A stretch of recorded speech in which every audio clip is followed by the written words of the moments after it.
नमस्कार, आप सभी का स्वागत है एक न्यू अपडेट में। तो जितने भी स्टूडेंट 70 बीपीएससी का फॉर्म कंप्लीट कर चुके हैं और जो फॉर्म कंप्लीट नहीं किए हुए सभी के लिए काफ़ी इंपॉर्टेंट वीडियो है और आगे हम बताएंगे क्या करना है। सबसे पहले तो हम लोग का जो पहले से संदेह था कि जब आयोग एक बार मीटिंग करने वाला था कुछ स्टूडेंट के साथ कि मीटिंग करके हम क्लियर कर देंगे और स्टूडेंट का राय लेंगे कि क्या इस नॉर्मेशन लागू करना है कि नहीं करना है। तो जब आयोग ये काम नहीं किया तभी से सबको डाउट होने लगा। लेकिन जैसे जैसे एग्जाम में डिले हो रहा है, मतलब एग्जाम में डिले नहीं, उनके एग्जाम सिटी में जो डिले हो रहा है उससे सबको अब कंफर्म हो गया है कि इस एग्जाम में नॉर्मेशन लागू होगा। और जो मैं आज वीडियो बनाया हूं उस वीडियो में साफ साफ मैंने क्लियर कर दिया है कि एग्जाम तो जो मतलब आयोग की तरफ से जो एग्जाम लेना है वो कब लेना है, 13 दिसंबर को आपका एग्जाम लेना है। 13 दिसंबर को आपको एग्जाम लेना है 2024, 13 दिसंबर को एग्जाम लेना है। और वन डे वन शिफ्ट में आपका एग्जाम होने वाला है, बट 3 सेट के साथ होने वाला है। जब ये न्यूज वायरल हुआ तब सबको कंफर्म हो गया कि अब इसमें नॉर्मलाइजेशन होगा।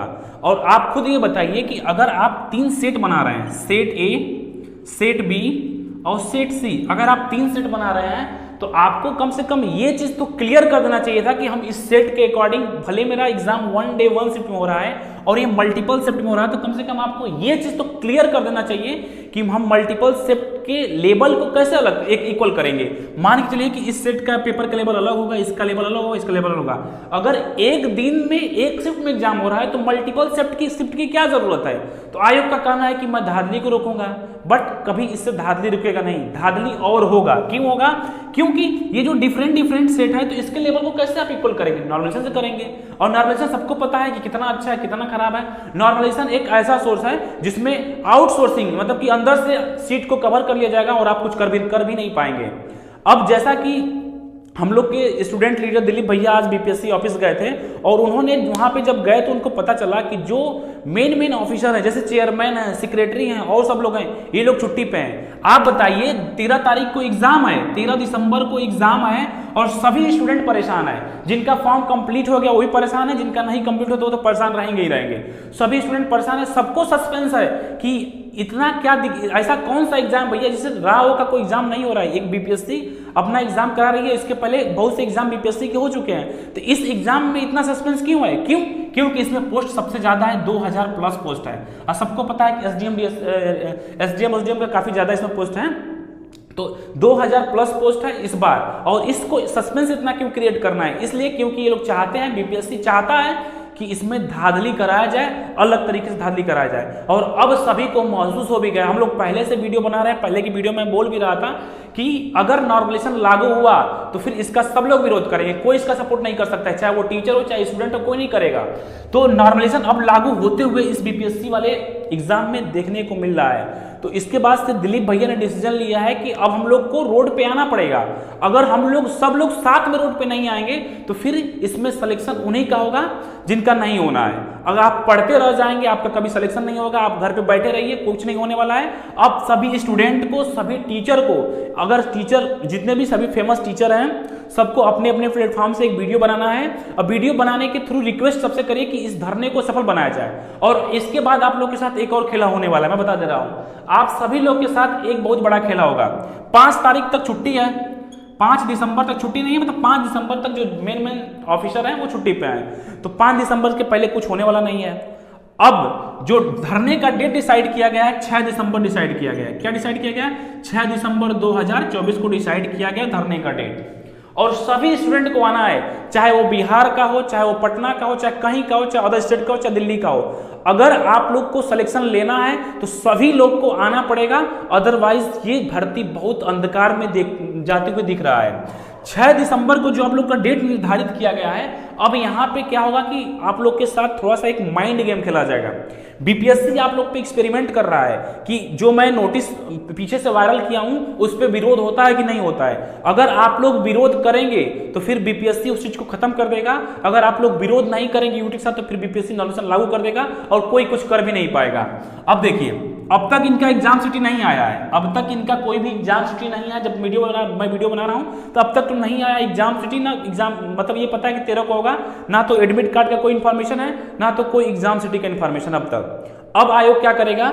आयोग को पता है कि धरना तो होना कन्फर्म है, क्योंकि अब सभी को पता चल गया है कि अब ये भर्ती अंधकार में जाते हुए दिख रही है, तो धरना कन्फर्म है, 6 दिसंबर को धरना है। जैसे सभी लोग धरने में आने का प्रयास करेंगे, जैसे सभी लोग धरने में आने का प्रयास करेंगे, वैसे आप लोग का क्या होगा? एग्जाम सिटी जारी हो जाएगा, एग्जाम सिटी आप लोग का जारी हो जाएगा। अब यहाँ पे क्या होगा? बच्चे डिवाइड हो जाएंगे। अगर यहाँ पे बच्चे डिवाइड हो गए तो फिर धरना कमजोर हो जाएगा। तो आप सभी लोग को तब तक इस एग्जाम का बहिष्कार करना है जब तक कि आयोग अपने ऑफिशियल साइट पे नोटिस पब्लिक ना कर दे कि मैं इस एग्जाम को 1 डे 1 शिफ्ट और 1 पेपर के साथ एग्जाम कराएंगे। अगर आयोग ये चाहता है कि मैं 1 डे 1 शिफ्ट मल्टीपल पेपर के साथ एग्जाम कराएंगे, तो आयोग एक नोटिस निकाल दे कि हम 3 नहीं 4 शिफ्ट के साथ एग्जाम कराएंगे। बट नॉर्मलाइजेशन किसी कंडीशन में नहीं होना चाहिए। इस पेपर के लेवल को कैसे इक्वल करना है ये उनकी जिम्मेदारी है। लेकिन हाँ, ये चीज तब तक देखिए, एग्जाम का हमको तब तक बहिष्कार करना है जब तक कि ये क्लियर ना हो जाए। अगर आप लोग एग्जाम सिटी आने के बाद से बिखर गए तो फिर सब कुछ बिखर जाएगा, कोई किसी के हाथ में नहीं रहेगा। तो आप लोग को एग्जाम का भी बहिष्कार करना है, तब तक बहिष्कार करना है जब तक कि ये क्लियर ना कर दें कि ये जो एग्जाम होने वाला है 1 डे 1 शिफ्ट और 1 पेपर के साथ होने वाला है या मल्टीपल पेपर के साथ भी कराएंगे, तो ये चीज तो क्लियर करें और ये भी बताएं कि मैं किस बेसिस पे पूरे पेपर के लेवल को इक्वल करूंगा और नॉर्मलाइजेशन नहीं करूंगा। इतना चीज इनको क्लियर करना पड़ेगा, तब तक आप लोग को बहिष्कार करना है। और जो 6 दिसंबर को धरना होने वाला है, ये जो धरना का डेट डिसाइड किया गया है, आप लोग को पटना आना है। कहां पे आना है? पटना आना है। टाइमिंग जो रहेगी आपकी 10 से 10:30 बजे के बीच में रहेगी 6 तारीख को, और सभी स्टूडेंट को आना है। ये अगर कोई सोचेगा कि मैं रूम से बैठ के ट्यूट करूंगा तो कभी नहीं होने वाला है। अगर आपको ये जो लड़ाई है सरकार से लड़ना है, सरकार से लड़ाई इतना आसान नहीं होता है जब तक आप लोग के पास यूनिटी नहीं होगा और इस धरने को शांतिपूर्वक संपन्न किया जाएगा और हम लोग जो चाहते हैं वही होगा। तो सबसे रिक्वेस्ट है, सभी टीचर से रिक्वेस्ट है कि अपने अपने प्लेटफॉर्म पे जैसे भी रिक्वेस्ट करना है 6 तारीख को रिक्वेस्ट करें, और सभी से रिक्वेस्ट किया जाए कि आपको एग्जाम का भी बहिष्कार करना है, क्योंकि बीच में ये आप लोग के साथ गेम होने का पूरा चांस है कि एग्जाम सिटी बीच में आएगा और वहां पे बच्चे डिवाइड हो जाएंगे। कुछ सोचेंगे कि मैं एग्जाम दे दूंगा, कुछ सोचेंगे कि मैं एग्जाम दे दूंगा। तो सभी को एग्जाम का बहिष्कार करना है, तब तक बहिष्कार करना है जब तक कि ये ऑफिशियल नोटिस ना आ जाए कि मैं जो एग्जाम कराने जा रहा हूं इसमें नॉर्मलाइजेशन नहीं होगा। आप सिंपल सी बात बताइए कि इस एग्जाम में नॉर्मलाइजेशन कराने की जरूरत ही क्या है? इस एग्जाम में नॉर्मलाइजेशन कराने की क्या जरूरत है भैया? जब एक दिन एक शिफ्ट में आप एग्जाम करा रहे हैं तो एक पेपर में कराने की क्या जरूरत है? क्या आपके पास इतनी सिक्योरिटी नहीं है कि आप एक एक पेपर को संभाल के रख सके, एक पेपर की सुरक्षा कर सके? ये सब अफवाह है। ये सब नॉर्मलाइजेशन कराने का एक अलग अलग इन्होंने मेथड अपनाया है कि किस तरीके से नॉर्मलाइजेशन करा के और अलग से बच्चों को उसमें भर लिया जाए। ऐसा होने नहीं दिया जाएगा और सभी से रिक्वेस्ट है कि सब लोग साथ आएंगे तब ये हम लोग का जो धरना है वो सफल होगा, नहीं तो फिर बहुत मुश्किल है और ये भर्ती जो है बहुत अंधकार में जाने वाली है। और आप लोग को पता है कि इतिहास में सबसे ज्यादा वैकेंसी इस बार बीपीएससी में आया हुआ है। तो इसको देखते हुए जो शिक्षा माफिया है, जो कोचिंग माफिया है, वो सोच रहे हैं कि अलग अलग तरीके से कराएं, बट ऐसा कुछ होने वाला नहीं है। अगर सब लोग साथ रहेंगे तो ऐसा कुछ नहीं होगा। जो लोकेशन है आप लोग को बता दिया जाएगा। आप लोग को बस इतना पता है कि 6 तारीख को पटना आना है, वो भी 10 बजे से पहले आना है। लोकेशन कहां बताया जाएगा? आप इस वीडियो के टेलीग्राम चैनल है, आप लोग उसको ज्वाइन कर लीजिएगा। एक ग्रुप मैं दूंगा, उस ग्रुप को भी ज्वाइन कर लीजिएगा। उस ग्रुप में आपको इंफॉर्मेशन दे दिया जाएगा, कल तक आपको इंफॉर्मेशन दे दिया जाएगा कि लोकेशन, एग्जैक्ट लोकेशन क्या रहेगा, कहां पे धरना ये स्टार्ट किया जाएगा, कैसे किया जाएगा। लेकिन इतना कंफर्म है कि धरना 6 तारीख को होगा। इस धरने को सभी लोग मिलकर सफल बनाएं और अपनी हक की लड़ाई आपको खुद लड़ना पड़ेगा, सभी को आना पड़ेगा, चाहे वो पटना हो, चाहे इलाहाबाद हो, चाहे बनारस हो, चाहे कहीं के आप रहने वाले हो, आपको जरूर इसमें आना पड़ेगा, तभी ये सक्सेसफुली हो पाएगा। और बीच में बहुत से अफवाहें आपको मिलेगी, तो किसी की अफवाह में नहीं पड़ना है। बस आप सभी की मांग एक ही होनी चाहिए कि इस एग्जाम में नॉर्मलाइजेशन नहीं होना चाहिए। और एक मांग और होना चाहिए कि जिन बच्चों का फॉर्म नहीं भरा गया है, जिन बच्चों के पेमेंट नहीं हुआ है, उनके लिए साइट को रीओपन करें। 13 को एग्जाम कराने की क्या जरूरत है?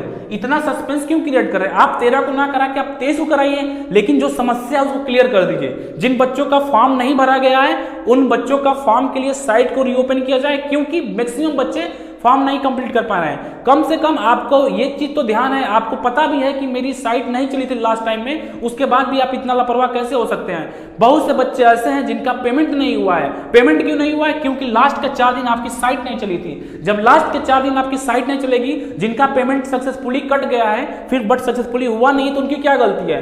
कम से कम आपको इस चीज पर ध्यान देना चाहिए था कि एग्जाम से पहले, एग्जाम लेने से पहले कम से कम उनका पेमेंट को तो कंफर्म कर देते। पैसा कट गया, पैसा वापस नहीं आया है, जिनका पैसा कटा पैसा वापस नहीं आया है, बट फॉर्म का जो पेमेंट जो स्टेटस होता है वो सक्सेसफुली नहीं शो कर रहा है। तो इस चीज को आयोग को ध्यान देना चाहिए था। आयोग के पास बहुत सी प्रॉब्लम थी और मैं हम लोग यही कोशिश रहेगी कि इस चीज को सब कुछ खत्म करने के बाद से अपना एग्जाम आप 13 को ना करा के 23 को कराइए, जनवरी में कराइए, कोई बहुत जल्दी नहीं है, लेकिन सब कुछ क्लियर होना चाहिए। आप क्लियर कुछ नहीं हो रहा है, बस सब कुछ अंधकार में जाता हुआ दिख रहा है। तो ये सभी की मांग होना चाहिए। और आप लोग को ये भी पता है कि जैसे हम लोग धरने की तरफ चलेंगे वैसे एग्जाम सिटी आ जाएगा, तो उससे आप लोग को बचना है। और एग्जाम सिटी आ जाए तो एग्जाम का बहिष्कार करना है। और हम सभी लोग की मांग यही होनी चाहिए कि इसमें नॉर्मलाइजेशन को 100% खत्म किया जाए। नॉर्मलाइजेशन की कोई जरूरत नहीं है इस एग्जाम में।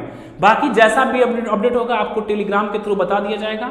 जो भी अपडेट होगा आप लोग को मैसेज से बता दिया जाएगा, या अगर वीडियो के थ्रू बताना होगा तो वीडियो के थ्रू मैं बता दूंगा। बाकी कोई भी अपडेट होगा तो आप लोग टेलीग्राम के थ्रू मैसेज कर दिया जाएगा।